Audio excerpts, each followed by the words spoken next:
पावसासंदर्भातल्या बातम्यांचा आढावा आपण घेऊया। राज्यातल्या काही भागात सध्या मुसळधार पाऊस सुरू आहे। पालघर, नाशिक जिल्ह्याला पावसाचा रेड अलर्ट देण्यात आलाय। तर मुंबईसह उपनगर, ठाणे, रायगड, रत्नागिरी, सिंधुदुर्ग, पुणे, सातारा, कोल्हापूर जिल्ह्यांना ऑरेंज अलर्ट देण्यात आलेला आहे। या पार्श्वभूमीवर खबरदारी म्हणून मुंबई, ठाणे, पालघर, रायगड, रत्नागिरी, नवी मुंबई, कल्याण, डोंबिवली, भिवंडी, नाशिक आणि पुण्याच्या ग्रामीण भागांमधल्या शाळांना आणि महाविद्यालयांना आज सुट्टी जाहीर करण्यात आली आहे। गेल्या 3 दिवसांपासून सुरू असलेला पाऊस आणि संभाव्य पाणी साचण्याची स्थिती पाहता जिल्हा प्रशासनाने शाळा महाविद्यालयांना सुट्टी जाहीर केली आहे।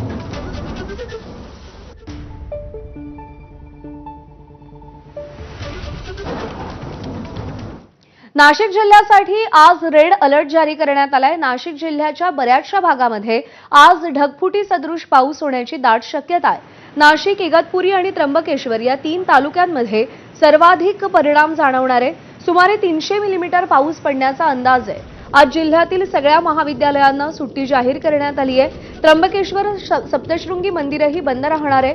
अतिवृष्टीच्या पार्श्वभूमीवर त्र्यंबकेश्वर देवस्थान गुरुवारपर्यंत बंद राहणार आहे। तर सप्तशृंगी मंदिराच्या परिसरात 65 मिलीमीटरपेक्षा जास्त पावसाची शक्यता आहे। त्यामुळे सुरक्षेच्या कारणास्तव सप्तशृंगी देवस्थानही आज बंद ठेवण्याच्या सूचना देण्यात आल्या। 7, 8 आणि 9 जुलै या कालावधीत सप्तशृंगगड, धार्मिक स्थळ, धबधबे, ट्रेकिंग पॉइंट्स, नदीकाठ तसंच पर्यटन स्थळांवरील प्रवेशास बंदीचे आदेश जारी केलेत। यासोबतच सप्तशृंगगड ते नांदुरी हा मार्ग सुद्धा 3 दिवसांसाठी बंद ठेवण्यात आलाय। त्यामुळे नागरिकांनी गरज नसल्यास घराबाहेर पडू नये असं आवाहन प्रशासनाकडून करण्यात आलंय।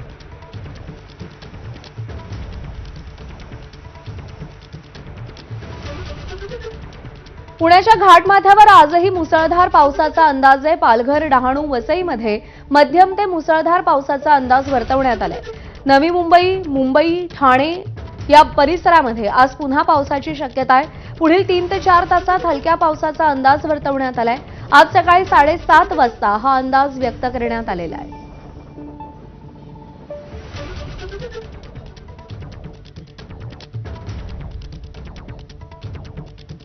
आणि पर्यटकांचं आवडतं ठिकाण असलेल्या लोणावळ्याला कालच्या पावसानं अक्षरशः झोडपून काढलंय। गेल्या 24 तासात तब्बल 490 मिलीमीटरपेक्षा जास्त पाऊस बरसला। आजवरचा हा विक्रमी पाऊस असल्याचं बोललं जात आहे। पावसाचा हा जोर पाहून लोणावळा आणि परिसरातल्या शाळांना सुट्ट्या देण्यात आल्यात। तसंच सुरक्षेच्या दृष्टीने पर्यटकांवरती निर्बंधही घालण्यात आलेले आहेत।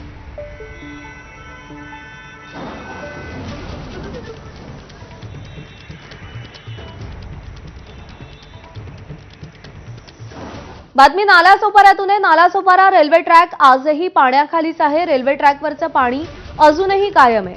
वसई ते चर्चगेट लोकल सेवा 25 ते 30 मिनिटं उशिरानं सुरू आहे। नालासोपाऱ्यातल्या रेल्वे ट्रॅकवर आजही पाणी आहे। पाण्याचा निचरा होत नाहीये। काल नालासोपाऱ्यामध्ये अनेक ठिकाणी पाणी साचलेलं होतं। रेल्वे रुळांवर देखील पाणी साचलेलं होतं। त्यामुळे पश्चिम रेल्वेची वाहतूक काल विस्कळीत झालेली होती। तर आज वसई ते चर्चगेट लोकल सेवा 25 ते 30 मिनिटं उशिरानं धावतीये।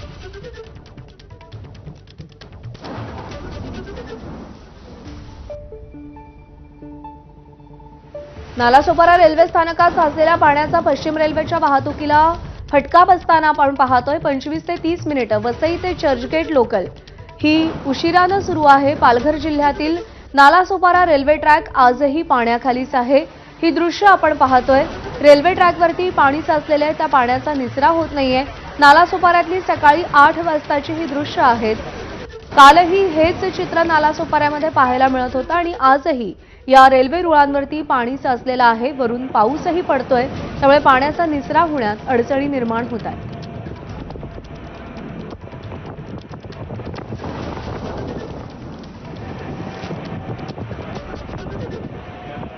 तर पालघर जिल्ह्याला काल पावसानं अक्षरशः झोडपून काढलं।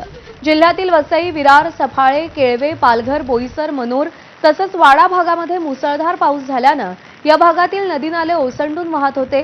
खानिवडेवरून वाहणारी तानसा नदी धोक्याची पातळी तिनं ओलांडली होती। त्यामुळे नदीकाठावरच्या गावांमध्ये पाणी शिरून काही घरांमध्येही पाणी शिरलं होतं। त्यामुळे मोठ्या प्रमाणात जीवनावश्यक वस्तूंचं नुकसान झालं। आढावा घेतलाय संतोष पाटील यांनी। पालघर जिल्ह्याला मुसळधार पावसाने काल अक्षरशः झोडपून काढलं. त्यामुळे जिल्ह्यातील जनजीवन आहे ते विस्कळीत झालं होतं. आजही पहाटेपासून पावसाने थोडी विश्रांती घेतली होती. मात्र आता पावसाचा जोर पुन्हा वाढायला लागलेला आहे. पाऊस आहे तो सुरू झालेला आहे. आपण बघू शकतो का इकडची जी हे सगळीकडे आपण बघाल तर पाणीच पाणी दिसत आहे. एकूणच पाहायला गेलं तर काल जो मुसळधार पाऊस झाला त्यामुळे त्याचा मोठा परिणाम आहे तो रेल्वे सेवेवरती झाला होता. त्यानंतर ठिकठिकाणी पुराचं पाणी रस्त्यांवर आल्यामुळे काही ठिकाणी रस्तेही बंद झाले होते. तर ठिकठिकाणी ज्या नद्या आहेत उदर तानसा नदी, वैतरणा ह्या नद्यांना मोठा पूर आला होता. त्यामुळे आजूबाजूतील गावांमध्ये पाणी शिरून ते पाणी घरांमध्ये शिरलं होतं. त्यामुळे जीवनावश्यक वस्तूंचं सुद्धा मोठ्या प्रमाणात नुकसान झालं होतं. वसई विरार असू द्या, केळवी असू द्या, पालघर असू द्या किंवा वाड्याचा काही भाग असू द्या, मनोर असू द्या, या भागामध्ये मोठी पूर परिस्थिती होती ती निर्माण झाली होती. एकूणच पाहायला गेले तर ही परिस्थिती निर्माण झाली होती. त्यामुळे दुसरीकडे मुंबई अहमदाबाद राष्ट्रीय महामार्ग आहे तिथे सुद्धा वरई, ढेकाळे, वसई ह्या ठिकाणी पुराचं पाणी आल्यामुळे तेथे वाहतूक बंद करण्यात आली होती. काही गाड्या सुद्धा या पुरामध्ये अडकल्या होत्या. एकूणच पाहायला गेलं तर हा मुसळधार पाऊस होता तो सुरू होता आणि आजही पालघर जिल्ह्याला आहे तो जिल्हा प्रशासनाकडून हवामान खात्याकडून रेड अलर्ट घोषित केलेला आहे. ढगफुटी सदृश्य पाऊस पडण्याची शक्यता सुद्धा वर्तवण्यात आलेली आहे. विशेषतः नाशिक असू द्या त्या बाजूला जव्हार, मोखाडा जो पालघर मधला भाग आहे ह्या भागामध्ये ही परिस्थिती उद्भवण्याची शक्यता हवामान खात्याने वर्तवलेली आहे. तर जी पश्चिम किनारपट्टी आहे त्या भागात ही पावसाचा जोर अजूनही कायम आहे. जो हवा आहे ती जोरदार आताही सुरू आहे. मोठ्या प्रमाणात जे वादळी वारे आहेत ते वाहत आहेत. आपत्ती व्यवस्थापन आहे ते सज्ज झालेले आहे. तर एनडीआरएफचे तुकड्या सुद्धा पालघर जिल्ह्यामध्ये दाखल झाले आहेत. दुसरीकडे जिल्हा प्रशासनाकडून नागरिकांना सतर्क राहण्याचं आवाहनही करण्यात आलेलं आहे. जर महत्वाचं काम असेल तरच घराबाहेर पडा, अन्यथा पडू नका असं आवाहन जिल्हा प्रशासनाकडून करण्यात आलंय. संतोष पाटील, एबीपी माझा, पालघर. गेला आठवडाभर झोडपल्यानंतर मुंबईमध्ये आज पावसानं उघडीप दिली आहे. मुंबईला आज पावसाचा ऑरेंज अलर्ट जारी करण्यात आलाय. सध्या पाऊस थांबला असला तरीही पावसाचे ढग दाटलेले आहेत. मिठी नदी पूर्णतः भरलेली आहे. आढावा घेतलाय अजय माने यांनी. सततच्या मुसळधार आणि अतिमुसळधार पावसानंतर आता मुंबईत पावसाने जे ती विश्रांती घेतलेली, पण आजही मुंबईला ऑरेंज अलर्ट देण्यात आलेला. आता ही मुंबईतले आपण दृश्य बघतोय. खरं तर हा संपूर्ण परिसर मिठी नदीचा आहे. मिठी नदी सुद्धा संपूर्णतः भरलेली पाहायला मिळते. इथून ही मिठी नदी पुढे माहीम खाडीपर्यंत जाते. पण आताही मुंबईवर काळ्या ढगांचं सावट आपल्याला पाहायला मिळते, कारण की आजही मुंबईला ऑरेंज अलर्ट देण्यात आलेला. हा संपूर्ण वांद्रे कुर्ला संकुलातला परिसर आपण पाहतोय. या ठिकाणी आताही काळे ढग आलेले आहेत, तर काही ठिकाणी मुंबईत रिमझिम पावसाच्या सरी कोसळताना पाहायला मिळतात. आणि याच पार्श्वभूमीवर सगळ्या शाळांना मुंबईतल्या आणि महाविद्यालयांना सुट्टी देण्यात आलेली आहे. तर प्रशासनाने सुद्धा सतर्कतेचा इशारा दिलेला आहे की आजही ऑरेंज अलर्ट आहे, त्यामुळे गरज नसल्यास घराबाहेर पडू नका. आताही आपण हा सगळा कुर्ल्याचा परिसर आपल्याला पाहायला मिळतो. इथून कुर्ला ते विद्याविहार घाटकोपरचा परिसर आपण या वरतून पाहतोय. आणि मिठी नदी सुद्धा पूर्णतः भरलेली आहे. आणि या मिठी नदीवर सुद्धा आताही काळ्या ढगांचं सावट जे आहे, त्यामुळे हवामान विभाग असेल, मुंबई महापालिका प्रशासन असेल आणि राज्य प्रशासनाने नागरिकांना आवाहन केलेलं आहे की विनाकारण घरात बाहेर पडू नका. गरज असेल तरच घराबाहेर पडा, कारण की मुंबईला आजही ऑरेंज अलर्ट देण्यात आलेला आहे. Video journalist Manoj Jaiswal, ABP माझा, मुंबई. तर सध्या ठाण्यात पावसानं मध्यरात्रीपासून पूर्णतः विश्रांती जरी घेतली असली तरी ढगाळ वातावरण पाहायला मिळत आहे. शिवाय हवामान विभागानं सुद्धा ऑरेंज अलर्ट आज ठाणे जिल्ह्याला दिलाय. पावसानं विश्रांती घेताच ठाणेकर मोठ्या संख्येनं सकाळीच आपल्या कामासाठी निघालेत. त्यामुळे माजिवडापासून आनंदनगर टोल नाक्यापर्यंत वाहतूक संथ गतीनं पुढे सरकताना दिसतेय. अधूनमधून पावसाच्या सरी कोसळण्याची आज सुद्धा शक्यता आहे. आढावा घेतलाय वेदांत नेवी यानं. ठाणे शहरात मागील 3 दिवसांपासून सलग सुरू असलेल्या पावसानं अखेर मध्यरात्रीपासून विश्रांती घेतली आहे. सध्या मी तीन हात नाका परिसरात आहे आणि ठाण्याच्या तीन हात नाका परिसरातली ही दृश्य खरं तर आज या आठवड्यातला सेकंड वर्किंग डे आहे. मात्र काल ज्या प्रकारे मुसळधार पाऊस पडत होता त्यामुळे सोमवारी अगदी तुरळक वाहतूक आपल्याला या हायवेवर पाहायला मिळत होती. मात्र आज पावसाने विश्रांती घेतली आहे, त्यामुळे ठाणेकर मुंबईच्या दिशेने मोठ्या संख्येनं कामाला निघालेले आहेत. आणि ही दृश्य आपण बघतोय माजिवाड्यापासून ते मग आनंदनगर टोल नाक्यापर्यंत संत गतीने आपल्याला ही वाहतूक पुढे सरकताना पाहायला मिळते. ही सर्व वाहनं पुढे मुंबईच्या दिशेने जात आहेत आणि त्यामुळे आपण बघतोय कामाला ठाणेकर आता निघालेले आहेत. पावसाचा जोर पूर्णपणे आता कमी झालेला आहे. पावसाने साधारणपणे पहाटे 3-4 वाजल्यापासून विश्रांती घेतली आहे. मात्र ढगाळ वातावरण आहे. हवामान विभागाने सुद्धा ऑरेंज अलर्ट दिलेला आहे. त्यामुळे अधूनमधून मध्यम स्वरूपाचा पाऊस ठाणे शहर आणि ठाणे जिल्ह्यामध्ये कोसळू शकतो. तशा प्रकारच्या सूचना सुद्धा ठाणे महापालिका त्यासोबत ठाणे जिल्हाधिकाऱ्यांनी दिलेल्या आहेत. सध्या आजचा दिवस जर बघितला तर शाळा कॉलेजेसला ठाणे जिल्ह्यामध्ये सुट्टी जाहीर करण्यात आलेली आहे.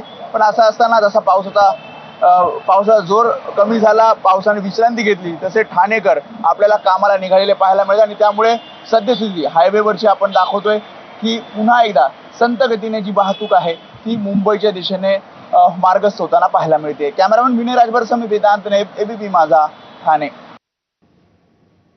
तर ही दृश्य आहेत तीन नाका परिसरातली. तीन नाका हा परिसर आहे जिथून मुंबईचा एंट्री पॉइंट सुरू होतो आणि तिथे सध्या वाहतूक संथ गतीनं सुरू आहे. इकडे मेट्रोचं देखील काम सुरू आहे, त्याच्यामुळे वाहतुकीत त्याचा अडथळा निर्माण होतोय आणि वाहतूक संथ गतीनं सध्या सुरू आहे. तळकोकणामध्ये पावसाचा जोर कायम असून हवामान विभागानं जिल्ह्यासाठी पुढील 24 ते 48 तासात मुसळधार ते अतिमुसळधार पावसाची शक्यता वर्तवली आहे. जिल्ह्यातील प्रमुख नद्या दुथडी भरून वाहत असून किनाऱ्यालगतच्या गावांना विशेष सतर्कतेचा इशारा देण्यात आलाय. गेल्या काही दिवसात झालेल्या मुसळधार पावसामुळे अनेक भागात झाडं कोसळणं आणि घरांची किरकोळ पडझड झाल्याच्या घटना घडल्या. सतत पडणाऱ्या पावसामुळे प्रशासन अलर्ट मोडवर असून एनडीआरएफ आणि स्थानिक आपत्ती पथकं सज्ज करण्यात आली आहेत. आढावा घेतलाय सदाशिव लाड यांनी.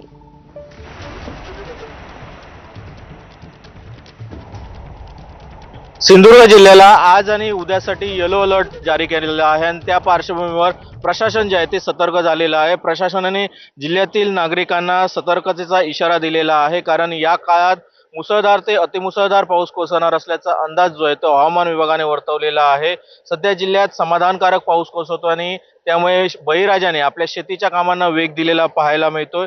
जिल्ह्यात 110 दरडप्रवण क्षेत्र आहेत आणि त्या ठिकाणी प्रशासन जे आहे ते अलर्ट मोडवर आलेलं आहे. प्रशासनाने स्थानिक प्रशासनाला त्या ठिकाणी तैनात केलेलं पाहायला मिळतंय. तसेच एनडीआरएफची एक टीम जी आहे ती देखील सिंधुदुर्ग जिल्ह्यात तैनात करण्यात आलेली आहे. त्यामुळे सिंधुदुर्ग जिल्ह्यात मुसळधार ते अतिमुसळधार पाऊस कोसळणार असल्याच्या पार्श्वभूमीवर प्रशासन जे आहे ते अलर्ट मोडवर आहे आणि जिल्ह्यातील नागरिकांना सतर्कतेचा इशारा दिलेला आहे. तसेच समुद्रकिनारी आपण पाहिलं असेल तर ताशी 30 ते 40 किमी वेगाने वारे वाहत आहेत, लाटा उसळत आहेत. त्यामुळे मच्छीमारांनी समुद्रात मासेमारीसाठी जाऊ नये असं आवाहन करत असताना किनारपट्टीवरील नागरिकांना देखील प्रशासनाने सतर्कतेचा इशारा दिलेला पाहायला मिळतोय.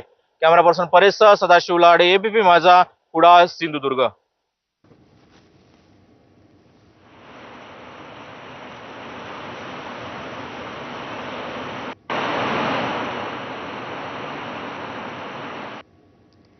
नाशिकमध्ये रात्रभर सुरू असलेल्या पावसामुळे नाशिकच्या गोदावरी नदीची पाणी पातळी देखील वाढल्याचं पाहायला मिळतंय. नाशिकमधल्या रामकुंड परिसरातील रामकुंड आणि गांधी तलाव हा संपूर्ण पाण्याखाली गेल्याचं चित्र पाहायला मिळत असून सकाळच्या वेळी धार्मिक विधींसाठी येणारे पर्यटक हे आपला जीव धोक्यात घालून या ठिकाणी पूजाविधी करताना दिसतायत. प्रशासनाकडून वारंवार आवाहन करून देखील पर्यटक आपला जीव धोक्यात घालताना दिसतायत. आढावा घेतलाय शुभम बोडके यांनी.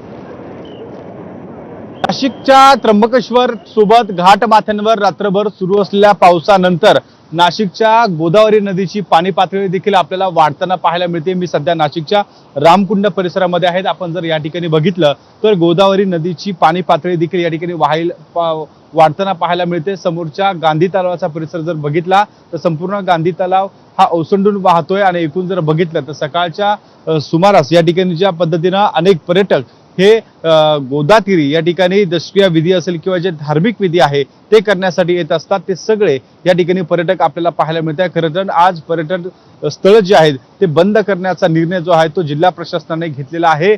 कोणीही त्या ठिकाणी आपला जीव धोक्यात घालू नये असे आवाहन जे आहे ते वारंवार प्रशासनाच्या माध्यमातून केलं जात आहे. तरी देखील अशा पद्धतीने आपण जर बघितलं तर हे भाविक त्या ठिकाणी गोदावरी नदीच्या काठावर जाऊन या ठिकाणी पूजाविधी करताना पाहायला मिळत आहे. खरं तर प्रशासन देखील या ठिकाणी आपल्याला एकूणच सकाळपासून पाहायला मिळत होतं. मात्र या ठिकाणी पोलिसांनी आणि सोबत नाशिक महानगरपालिकेने वारंवार आवाहन करून देखील या ठिकाणी जे पर्यटक आहे ते आपला जीव धोक्यात घालताना पाहायला मिळतात. आणि दुसऱ्या बाजूला आपण जर मागच्या बाजूला बघितलं तर अशा पद्धतीने या ठिकाणी गोदावरी नदीचा जी पाणी पातळी आहे ती वाढताना पाहायला मिळते. रामकुंडा परिसरातल्या या दुतोंड्या मारुतीच्या पायाच्या अगदी जवळपर्यंत हे या ठिकाणी पाणी पोहोचलेलं आहे.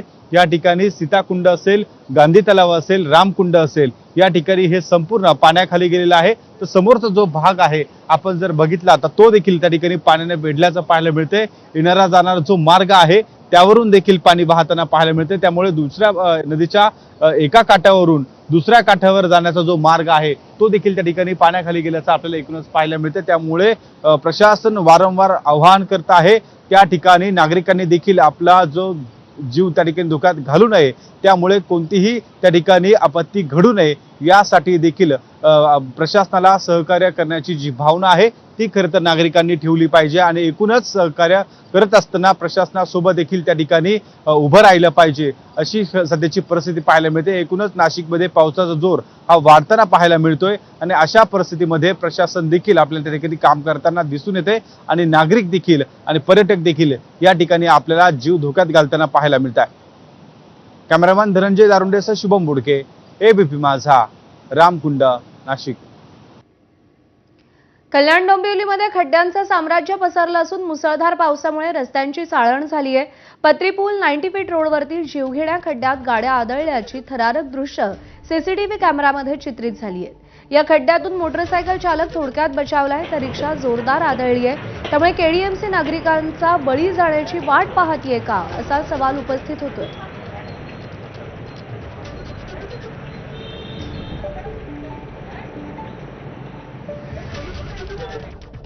नांदेड जिल्ह्यातील देगलूर तालुक्यातील तेलंगणा, कर्नाटक आणि महाराष्ट्राला जोडणाऱ्या हानेगाव ते उदगीर या रस्त्याची चाळण झाली आहे. पहिल्याच पावसात या रस्त्यावरच्या खड्ड्यात जागोजागी पाणी साचल्यानं हा रस्ता जीवघेणा बनलाय.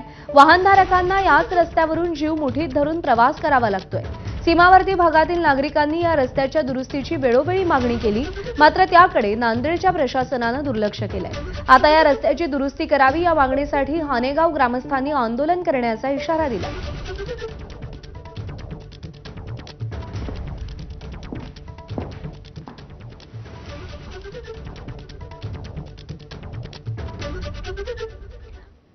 आणि या बातम्यांसह बुलेटिनमध्ये